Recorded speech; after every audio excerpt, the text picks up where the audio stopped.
Okay, so in this video we'll go ahead and write the code that will set up the paintings along the top of the window. And here's what we have so far. Just some lines of code that will create the labels and also the rectangle that you see that represents the wall. So you know how to do all this stuff. I will point out the code for the rectangle real quickly. I have fccontrols.add rectangle. And that rectangle is black because the control, or the rectangle in this case, is going to take on the brush color of the graphics window. And I made the brush color black in the line in the previous line. So basically we get our black rectangle and then we move it over towards the right of the window. Okay, so now for the paintings. We'll start with some X and Y coordinates. We'll set X to 10 and Y to about 25, and that'll still put us near the upper left of the window. And then we will go ahead and loop through those 10 images and create an array of 10 paintings. So this is going to be very similar code to what you saw in the 12 Days of Cupcakes program. So I'll use maybe I as my loop counter, 1 to 10. Okay. And then we'll create an array called paintings. Alright, and first time through I is equal to 1, so we would basically have something like this, which would put us in the first element of our array. Okay, second time through I is 2, and we're looking at the second element of the array, and so on. Okay.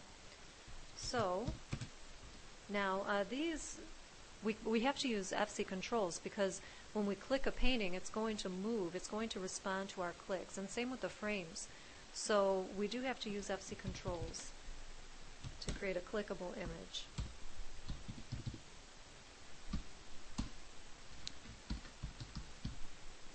Okay, so we'll do a program.directory, and then we have to drill down into our paintings folder.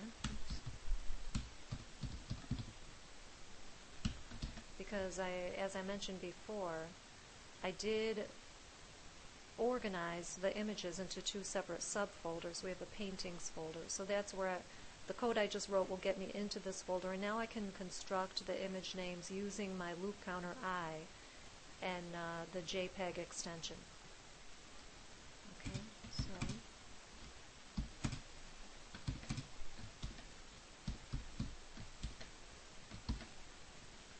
okay, that'll do it. And then we want to size the painting.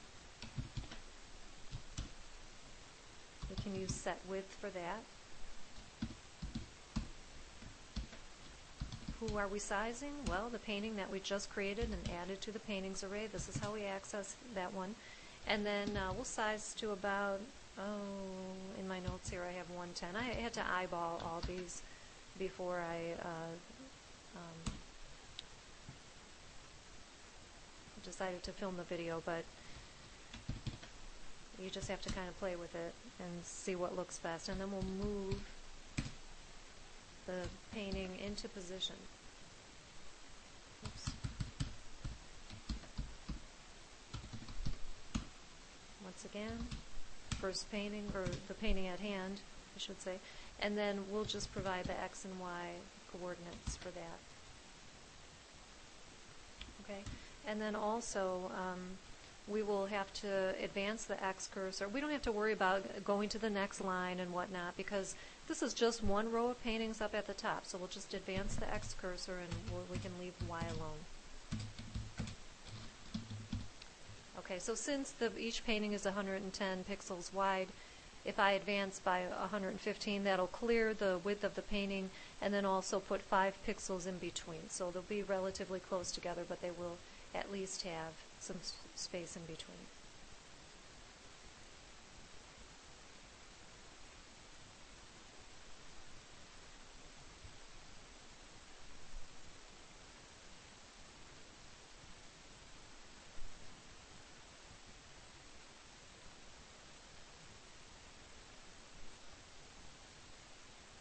Oh, forgot the dot. I was wondering why I wasn't seeing the paintings. If you don't provide a valid file name, you're not going to see your pictures.